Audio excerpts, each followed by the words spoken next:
Hi everybody, how are you doing today? Welcome to class with your reluctant YouTube professor, Professor Mead. Today we're going to be talking about hypothesis, and we're going to be talking about how you're going to create your matrix, which will include your hypothesis null statement, your alternative hypothesis, your conceptualization of your variables, which is a definition, and your operationalization of your variables, which is how you think you're going to measure them. So just to let you know, we started with our research question. We've completed the lit review. Congratulations is always in order once you've completed that step. It's a tough one. And then we're going to start creating our hypothesis and matrix. Before we get started, let's just clarify the difference between our research question and our thesis and our hypothesis. The research question is the question you ask to get started when you intend on doing research on a particular topic. The thesis is the statement that you're making within your literature review, and the hypothesis is the statement or claim of fact that you plan on testing for your experiment. So let's talk a little bit about how to create a hypothesis and what's a good hypothesis. So a hypothesis is based on your expertise of the academic literature. That's why you have to really know the literature or do a lit review before you write your hypothesis. It's always stated in declarative form. It's not a question. It should not have any passive language, and it should be a statement, claim of fact, and it always posits an expected relationship between two variables. Generally, that's an independent variable and a dependent variable. And you always want to be clear and concise. Again, no passive language, no fluff language. It should be very direct and clear, and it should be something that you could test, right? The variables need to be something you can identify and measure. So let's look at an example of one. So earlier you might have noticed that when I wrote hypothesis, I wrote an H of 0. That's a null hypothesis. This one that I'm showing you is an H of 1. That's how you would identify or label an alternative hypothesis. You can label them H of 1, 2, 3, 4, or H of, for hypothesis, A, B, C, D. Both are correct. In this hypothesis, an alternative one, says as age increases, performance on physical ability test decreases. So this is a directional hypothesis. In other words, it is saying that as age increases, moves in a particular direction, performance decreases. It moves in a particular direction. That makes it a directional hypothesis. And our two variables here are age and performance. I can measure age, and I can measure performance on a physical ability test to see if it goes up or down, if it increases or decreases. Our age itself is the independent variable, and performance is the dependent variable. That means that performance changes based on age, but age does not change based on performance. So this literature, or this hypothesis, is based on the literature. It's stated in declarative form, right? We don't have a question mark at the end. It's not a question. It posits an expected relationship. The relationship is between age and performance. It's clear and concise. It doesn't have anything extra in it, and it has no passive language. And it's testable. You can measure someone's age. You can test somebody's performance. So we do see here age and performance on physical ability tests as our variables. It's a prediction and statement about the relationship between those two variables, and it's created as a logical assumption based on empirical evidence. Empirical evidence means evidence that you can see, hear, touch, taste. It's tangible. Okay, so normally when I get flustered or like that, I basically just start the slide over and re-record, but I think I'm going to just let it go this time. You guys can see what happens as you're trying to make videos. So let's talk about the control variables or constants, right? So a control variable is a variable outside your hypothesis that you're trying to test. that you're trying to control for that will not impact, so that it won't impact your primary variables. In other words, what is something else that can actually impact your dependent variable other than your independent variable? So I give you an example here, and it has to do with the spurious relationship. The amount of ice cream sold and deaths by drowning are highly correlated. So why is that? We do know that as ice cream sales increase, deaths by drowning also increase, right? Does the increased consumption of ice cream actually impact an increased amount of drowning or deaths by drowning? No. There's another variable in there that, if not controlled for, you wouldn't know that it's impacting both of these. In other words, it's the independent variable for both of these dependent variables, and that's weather. So weather here, if it wasn't controlled for, it's a variable that's a constant, right? Like age, can be measured. It's an independent variable. It's not impacted by this amount of ice cream sold or by drownings, but both ice cream and drownings are impacted by weather. That correlation between ice cream sold and drownings is what we call a spurious relationship. It's a relationship between two variables that's caused by a third, often unknown variable.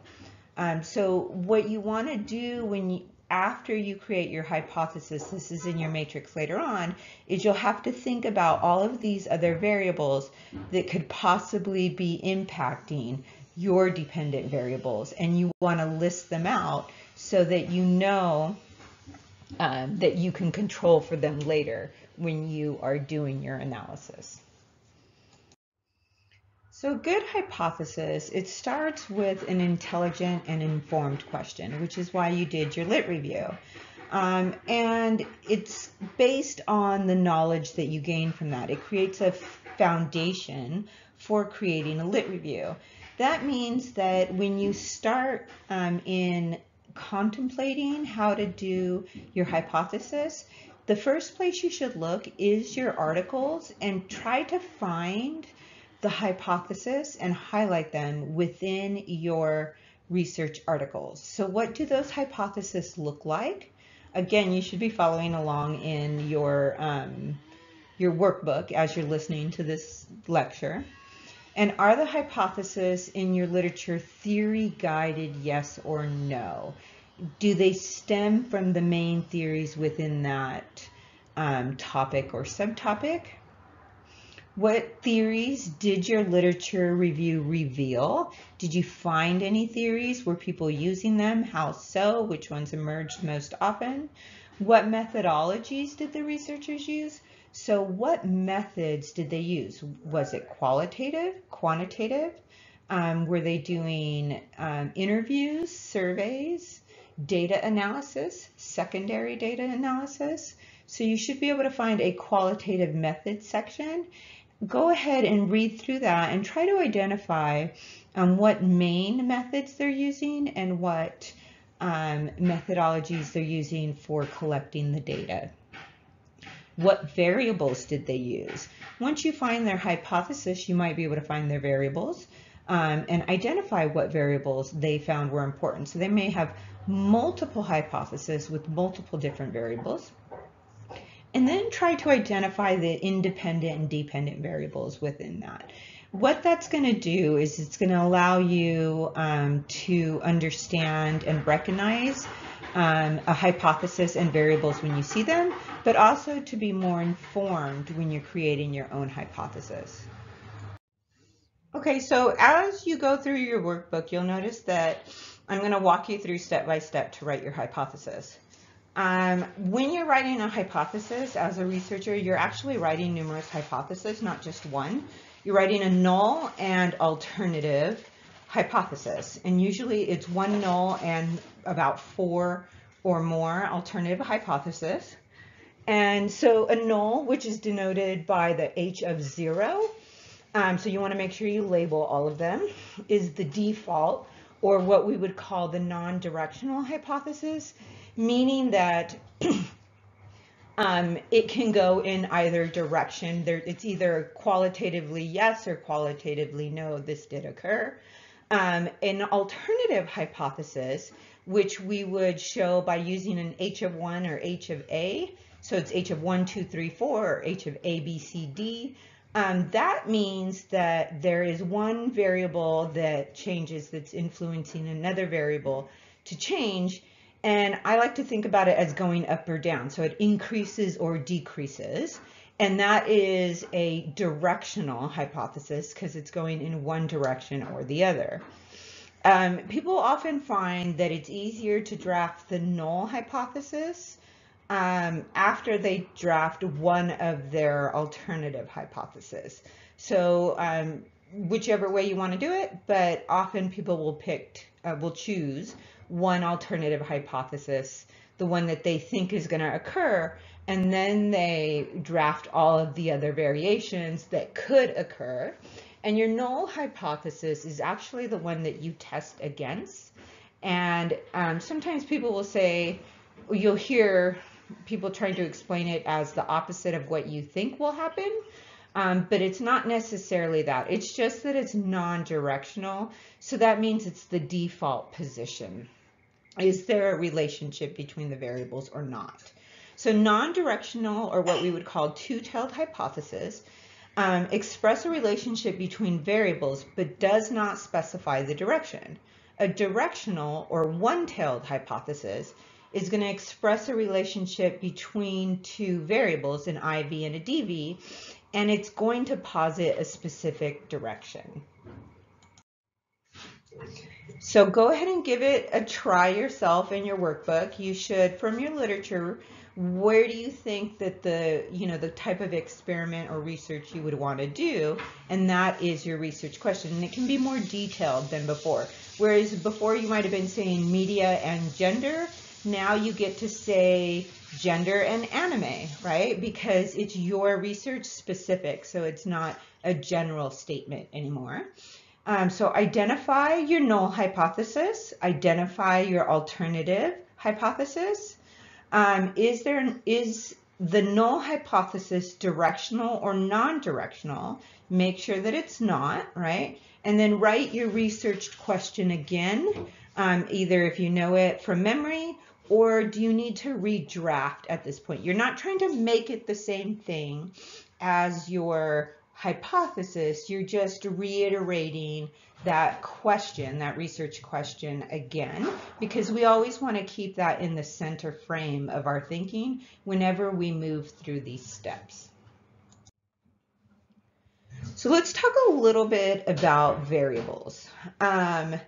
So variables, right, simply the definition of a variable is something that is going to change, and a constant in terms of your research is something that's not going to change, right? So a dependent variable is being changed or affected, and an independent variable is the one that is changing or doing the change or affecting the change, right? So the independent variable causes the dependent variable to change, but the dependent variable does not cause the independent variable to change. Weather changes how much ice cream we eat. Ice cream that we eat does not change the weather, right? IV and DV. So if you didn't do so in the first slide, we were talking about IV and DV, do make sure that you make a connection between your, somebody in your personal life and you, and who's the IV and who's the DV, so that you never get those confused, right? So I'm the dependent variable and my cat is the independent variable. If my cat is upset, I get upset because I'm the dependent variable. But if I get upset, my cat doesn't care because he's a cat and cats don't care about your emotions. So what are you trying to isolate? What are the relationships that you're trying to identify between your primary variables? And then make that split. What else can impact your primary variables except that is not in your hypothesis. So what other types of variables could potentially impact that variable that you didn't include into your hypothesis? So what else could impact how much ice cream we eat, except for aside from the weather, right? So it could potentially be the amount of ice cream that's available, the price of the ice cream, the quality of the ice cream, the flavor of the ice cream. All of these things could also impact the amount of ice cream that you eat, other than simply the weather. Once we have done that, we want to talk a little bit about operational definitions of variables. Another way to say this is operationalization of variables, which I'm going to ask you to do. And I would actually try to say that word, operationalization, because it's such a big one. And it can be a little bit confusing, of a tongue twister. So there are essentially 3 levels of measurement.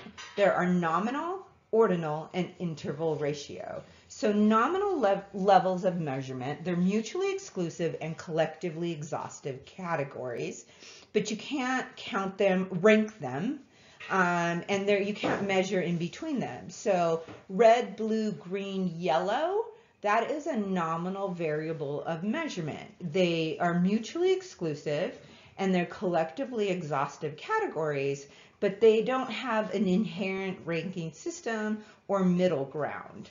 Another nominal variable is yes, no. So if you were to ask a yes, no question and get a yes, no response, you're getting the most simplistic of the variables of operationalization, and that's the nominal variable. An ordinal variable is rank ordered, but the intervals are not inherent. So something like a Likert scale, right? So from most happy to least happy, that's rank ordered. It has an inherent scale in terms of the order from least to highest, but it does not have categories in between or a natural zero like money would, which would be an interval ratio, a variable. So ordinal variables are ones that you can rank order, but do not have a zero and do not have in-betweens that are natural to that particular category. Interval ratio is everything and above, right? So it can be measured, the difference between the categories. It has a natural zero, it's rank ordered, and it's mutually exclusive and collectively exhausted. So income or money or temperature, these are all interval ratio. The zero means something. You can have zero money in your pocket. You can have $10 in your pocket. You can have $10.50 in your pocket, right? So it's rank ordered. The zero has an inherent meaning, and you can split the difference between the two, right? So you can measure in between the categories. From $10 to $11 is $10.50. So Shively's rule of operationalization. You always want to gather data in the most detailed variation possible, or operationalization possible. And if you don't, it's going to come back and get you and ruin your research. So Shively's kind of a jerk. His rule essentially says, follow my rule or I'm going to come back to haunt you, right? So if you can ask a question that would get you interval ratio answers, you should not ask it in a way that would be ordinal or nominal. If you can't, then you go to the second best option, which would be ordinal. So if you could ask it ordinal from least to greatest, you would not ask a yes or no question, nominal, right? So that's Shively's rule of operationalization, and we'll revisit that again in methods. Okay, so let's talk about a hypothesis. So here's an H of 1, meaning an alternative hypothesis. And this hypothesis says, as a girl's hair height increases, her number of dates increases. This is a positive relationship. So is this hypothesis directional or non-directional? This is a directional alternative hypothesis. And you can see here that this girl who has hair that's 1 inch tall was only able to get 1 date for the week, whereas this girl who had hair that was 3 inches tall was able to get 4 dates for the week. This girl right here who has hair that's 7 inches tall, she got about 7 dates for the week. She's doing pretty good, 1 a night, right? So the taller, as her hair height increases, her number of dates increases. This is a positive directional relationship. So now if we were to create one for this, right? So in order to formulate a hypothesis, you need to make 2. You need to make a null hypothesis and you need to make the experimental or alternative hypothesis.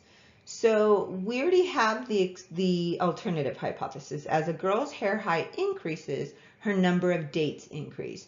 So what would be the non-directional null hypothesis here? You have 2 options. You can write, there is no correlation between hair height and number of dates, or you can write, there is a correlation between hair height and number of dates. Both of those are non-directional hypotheses. Which hypothesis do you actually test when you're doing research? Not the one you probably want to. You test your null hypothesis. So some terms to know. Null hypothesis, we just covered that one. Alternative hypothesis, variables, constant and control variables, independent variables, or IV, dependent variable, or DV, directional hypothesis, or one-tailed hypothesis, non-directional or two-tailed hypothesis, a spurious relationship, don't forget Shively's rule of operationalization, and then our levels of operationalization, nominal, ordinal, interval.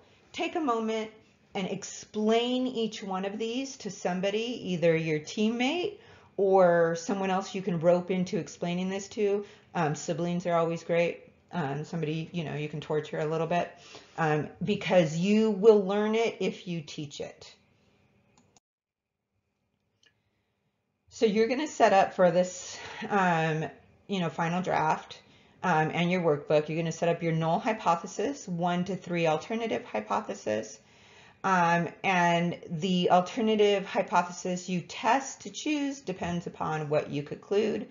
So we test our null and then we say, okay, we're likely to see that H of 1 is to be the most common. So what's the hypothesis matrix? And this is what you're completing for the week. You are going to write your research question. Again, your research question is always the title of every assignment that you turn in, please. You're going to write your hypothesis and alternative hypothesis. So your null and alternative hypothesis. You're going to identify your IV and DV, and then you're going to start conceptualizing your variables, your IV and your DV, and I want you to start today because the majority of the work for this particular assignment is going to be in conceptualizing or defining those variables. This is what it's going to look like. Research question, hypothesis, IV, DV, and then I want you to define, or what we call conceptualization of your variables. 1 for your IV and 1 for your DV. The longer, the more verbose, the more words, the better. So what you should do is you should start creating a definition for your independent variable. Write as much as you possibly can and then send it to your partner and then have them write as much as they can and then send it back to you, and then you write as much as you can and then you send it back to them. And then they write as much as they can and they send it back to you. You have 2 weeks to do this. This does not mean that you should wait until the day before it's due and turn in something that you pulled from the dictionary. By the way, if you pull a definition from the dictionary, you're not going to pass this particular assignment because it's not the same thing as a dictionary definition. It is the most detailed personal definition that you're going to create. So you're testing these variables. So you're the one that needs to define them exactly the way you want them. And it's not about what's correct or incorrect. It's about what the researcher says is the variable definition. And you're the researcher and you have the ultimate say in it.